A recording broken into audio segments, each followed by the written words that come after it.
Peran perempuan sangatlah besar dalam membangun sebuah bangsa. Karena generasi gemilang akan lahir dari rahim kaum perempuan. Indonesia dengan jumlah penduduk 200 juta lebih memiliki potensi kekuatan untuk membangun bangsa. Di antaranya dari para kaum perempuan. Terbukti di antaranya, beberapa perempuan Indonesia telah mampu mengukir sejarah dan prestasi, sehingga mampu menjadi inspirasi bagi yang lain. Diharapkan perempuan Indonesia juga mampu berbuat banyak untuk mengatasi persoalan yang dihadapi bangsa ini, antara lain masalah penyalahgunaan dan peredaran gelap narkoba.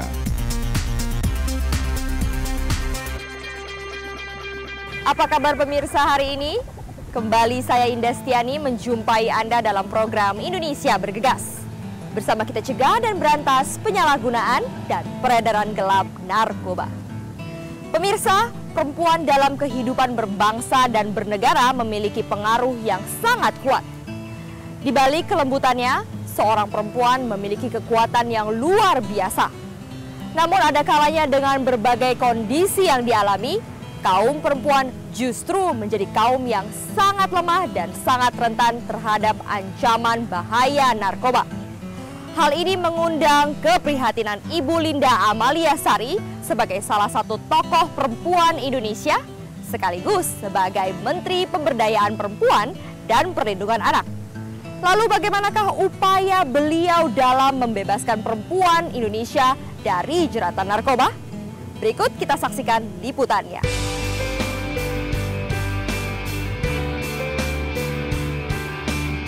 Badan Narkotika Nasional memperkirakan pengguna narkotika di Indonesia mencapai 1,5% dari total penduduk Indonesia.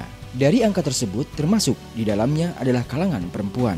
Kalangan perempuan Indonesia memang sangat rentan masuk dalam lingkaran kejahatan narkoba, baik itu sebagai penyalahguna atau terjebak dalam lalu lintas perdagangan narkoba sebagai pengedar atau kurir. Perempuan dalam lingkar kejahatan narkoba tidak hanya menjadi perhatian Badan Narkotika Nasional, namun juga telah menjadi keprihatinan tersendiri bagi Linda Amalia Sari atau yang dikenal sebagai Linda Agung Gumelar.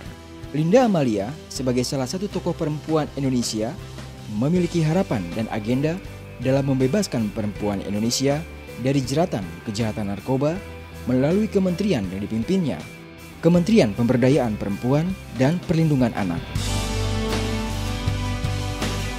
Pemirsa, Anda masih bersama kami dalam program Indonesia Bergegas. Bersama kita cegah dan berantas penyalahgunaan dan peredaran gelap narkoba.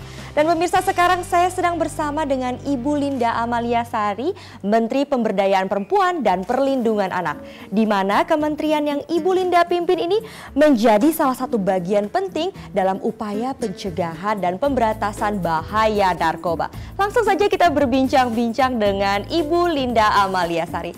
Halo Ibu, apa kabar? Baik, sehat, apa kabar Mbak? Baik, selalu Ibu. Saya ingin bertanya nih, perempuan Indonesia ini berpotensi memiliki kekuatan dalam masyarakat untuk mencegah bahaya narkoba. Nah, bagaimana pendapat Ibu Linda sendiri? Kan populasi penduduk Indonesia 49,9% ya, itu adalah perempuan. Dan ini kalau diberdayakan, tentu menjadi satu potensi yang sangat kuat di dalam proses pembangunan. Tentu juga di dalam proses bagaimana kita mencegah menyebar luasnya masalah penggunaan narkoba ini di tengah-tengah masyarakat. Apalagi perempuan adalah kan kepala di dalam satu rumah tangga, dia yang mendidik anak-anak, kemudian dia juga yang mempunyai pengaruh sangat besar mempengaruhi lingkungan ya. Jadi kalau seorang ibu atau seorang perempuan itu diberikan keterampilan ataupun diberikan advokasi yang baik, saya kira ini akan memberikan satu hasil bagi banyak orang, terutama di dalam ketahanan keluarganya, khususnya di dalam masalah penanganan penyalahgunaan penggunaan narkoba. Iya, benar sekali. Dan apakah Ibu setuju perempuan Indonesia ini rentan sekali terjerumus bahaya narkoba? Iya, saya sangat setuju ya, itu karena pertama karena faktor kemiskinannya, sehingga kadang-kadang dia terjebak di dalam hal yang dia sebetulnya tidak paham karena mungkin kurang informasi dan tidak tahu bahaya dari dia digunakan sebagai alat ya untuk pengedaran narkoba misalnya seperti itu. Jadi sangat rentan sekali bagi perempuan dan anak, dan untuk mereka inilah yang sebetulnya paling penting didahulukan dalam upaya-upaya penanganan penggunaan narkoba secara tidak betul. Oke, dan menurut pandangan Ibu sendiri, faktor utama ya Bu ya, perempuan Indonesia ini terjerumus bahaya narkoba selain kemiskinan tadi Bu? Ya. Yang tadi kemiskinan, mungkin juga kurang akses ya. Terus juga kadang-kadang perempuan di banyak keluarga ataupun dimanapun dia berada, dia tidak mempunyai kesempatan untuk pengambil keputusan. Iya. Sehingga dia terbawa kemana-mana, tidak percaya diri karena nggak punya self empowerment ya. Dia tidak bisa mengambil keputusan, dia hanya mengikuti saja apa yang diminta atau diiming-iming oleh seseorang gitu ya. Iya. Yang itu jadi itulah makanya penting adanya pemberdayaan perempuan dan pentingnya perempuan itu confidence ya, percaya diri dengan diisi dengan kemampuan-kemampuan dalam dirinya. Iya. Lalu apa Bu kira-kira yang perempuan Indonesia harus lakukan? Yang pertama tadi mungkin untuk self empowerment tadi, membangun kepercayaan diri. Tapi membangun kepercayaan diri ini kan bukan dia cari-cari sendiri. Dia pertama harus tahu dia punya kemampuan yang lebih apa. Kemudian harus dibantu oleh lingkungan dan juga masyarakat sekitarnya, dan juga diberikan kesempatan di dalam bidang pendidikan, kesehatan ya, dan pemberdayaan ekonomi. Yeah. Saya kira kalau perempuan diberikan kesempatan di dalam upaya pemberdayaan ekonomi keluarga, dengan sendirinya dia akan menjadi perempuan yang cepat dalam mengambil keputusan, berani dalam mengambil keputusan. Dia akan juga bisa lebih melihat satu persoalan yang bermacam-macam itu yang paling tepat yang mana ya, dan juga bisa membantu ekonomi keluarga sehingga tidak terjerumus ke dalam hal-hal yang seperti kita tidak harapkan itu ya. Benar sekali, Bu Linda juga sebagai Menteri Pemberdayaan Perempuan dan juga Perlindungan Anak. Nah, kira-kira apa saja sih Bu yang sudah dilakukan dari kementerian yang Ibu pimpin ini untuk mencegah bahaya narkoba khususnya bagi perempuan, Bu? Ya, kita karena memang Kementerian PP dan PA ini kan lebih kepada penyusunan kebijakan ya, Iya, Bu. yang dikoordinasikan dengan kementerian dan lembaga lain yang terkait.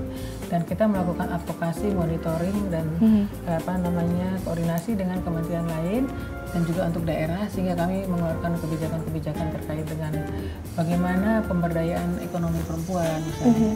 Kemudian bagaimana perempuan mendapatkan pendidikan dan kesehatan yang baik. Dengan demikian jurusannya itu adalah kepada mengurangi kemiskinan, terus menjadi lebih pandai, peran perempuan di dalam politik, sehingga dia juga ada termasuk di dalam akses pengambil keputusan untuk mengurangi atau bahkan juga itu berperan serta secara aktif dalam mengurangi atau sama sekali memberantas penggunaan narkoba ini. Dan menurut Ibu sendiri, modal utama apa yang harus dimiliki perempuan Indonesia dalam mencegah narkoba? Yang pertama iman dan takwa. Ya, itu sudah pasti ya. Kita semua harus mulai dari situ. Yang kedua juga dia harus diberikan advokasi, sosialisasi tentang bahaya narkoba. Kemudian dia harus yakin bahwa memang narkoba itu sangat membahayakan. Dia harus juga diberikan kepercayaan diri yang kuat. Yang kembali lagi kepada dia juga punya kemampuan untuk memutuskan sesuatu.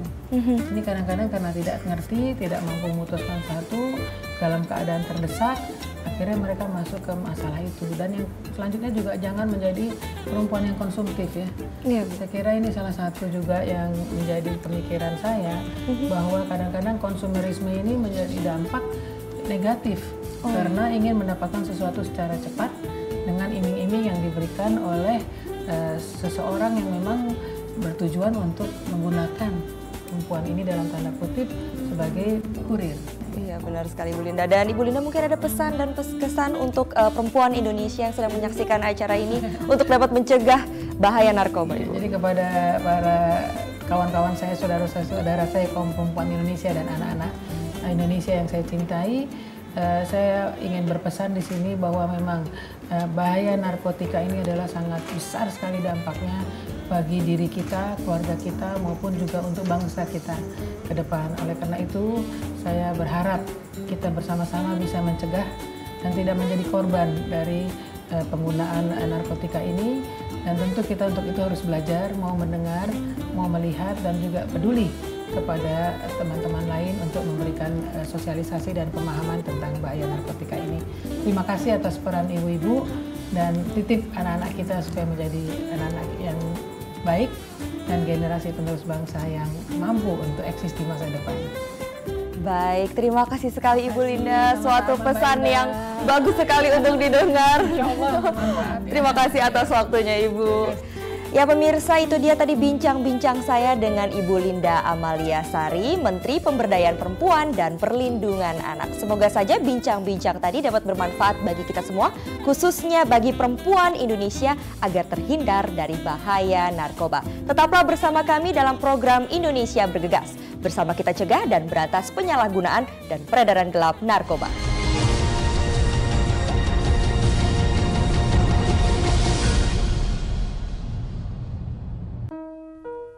Bermula dari coba-coba, kau terperangkap kenikmatan semu yang membelenggu. Tiba-tiba semua hilang. Kenikmatan berubah menjadi petaka.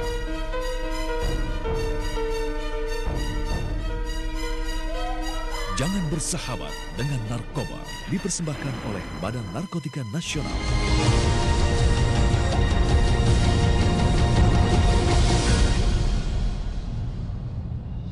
Anda masih bersama saya Indastiani dalam program Indonesia Bergegas. Bersama kita cegah dan berantas penyalahgunaan dan peredaran gelap narkoba. Pemirsa, emansipasi wanita telah membuat kedudukan wanita dan pria menjadi sejajar di berbagai bidang. Tentunya tanpa harus meninggalkan kodratnya sebagai wanita. Hal ini terbukti dengan semakin banyaknya wanita-wanita Indonesia yang mampu mengukir sejarah dan prestasi dan menjadi inspirasi bagi wanita-wanita Indonesia yang lain.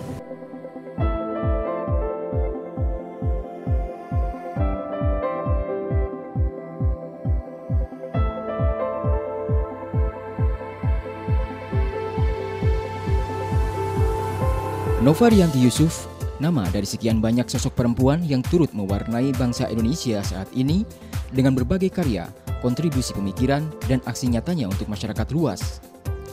Perempuan yang memiliki nama alias Noriu ini adalah salah satu perempuan yang berhasil duduk di Parlemen Pusat.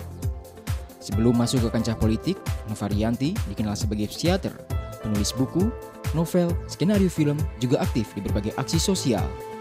Duduk di parlemen sebagai anggota Komisi 9, Noriu melaksanakan tugas legislasi, antara lain bidang anggaran, kependudukan, kesehatan, dan ketenagakerjaan. Sebelumnya, Nova Rianti juga aktif di bidang kerjasama antar parlemen yang memiliki misi menyuarakan pandangan dan pemikiran parlemen Indonesia di tingkat internasional. Bagi Nova Rianti Yusuf, apa yang diraihnya saat ini merupakan hasil dari proses berjenjang penuh dengan kerja keras dan komitmen yang berujung pada sebuah prestasi. Namun, prestasi yang hakiki menurut Nova Rianti bukan sesuatu yang hanya bisa dirasakan oleh diri sendiri, tapi juga bisa bermanfaat bagi orang banyak. Apa yang dilakukan dan diraih oleh Nova Rianti Yusuf diharapkan bisa menjadi inspirasi bagi perempuan Indonesia lainnya untuk berkontribusi bagi pembangunan bangsa dan mengatasi problem sosial yang dialami oleh bangsa ini, antara lain permasalahan kejahatan narkoba.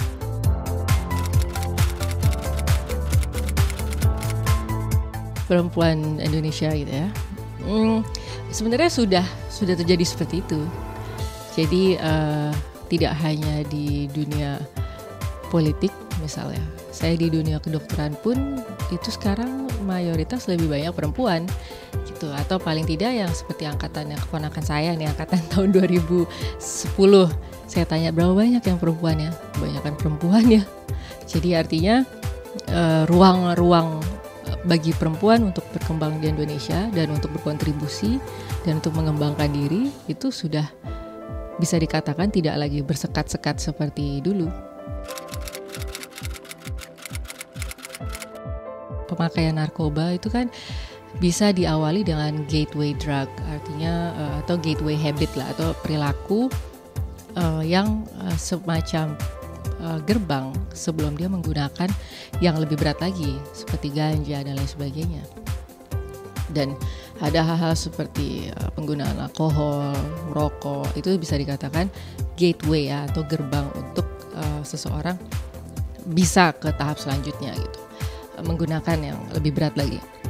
Dan proses seorang menggunakan narkoba itu kan bisa awalnya hanya coba-coba, eksperimental, kemudian akhirnya berkembang menjadi kebutuhan dia secara sosial. Dalam pergaulan dia misalnya secara sosial dia menggunakan itu bersama-sama teman, Nah, akhirnya jangan sampai ujung-ujungnya dari proses-proses yang cuma coba-coba, kemudian penggunaan untuk manfaat sosial bagi dirinya, ujung-ujungnya jangan sampai menjadi abuse atau penyalahgunaan, dan ujung-ujungnya dia menjadi addict atau menjadi ketagihan untuk pemakaian narkoba tersebut gitu. Biasanya sih kalau orang menjadi bandar itu diawali dengan dia pakai dulu, biasanya kan dia pakai narkoba juga, heavy user lah pasti itu yang udah berat.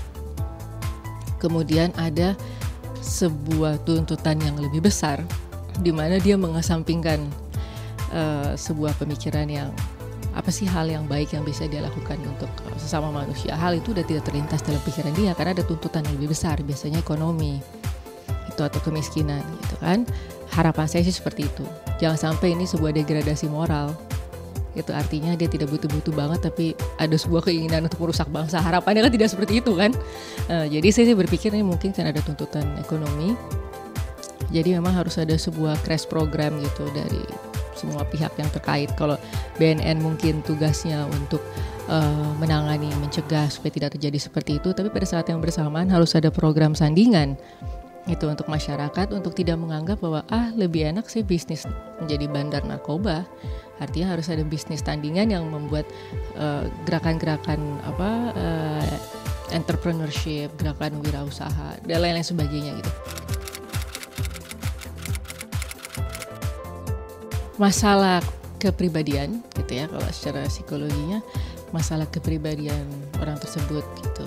Misalnya ada ciri-ciri kepribadian tertentu yang membuat dia kehilangan kemampuan untuk membedakan mana yang baik, mana yang tidak baik.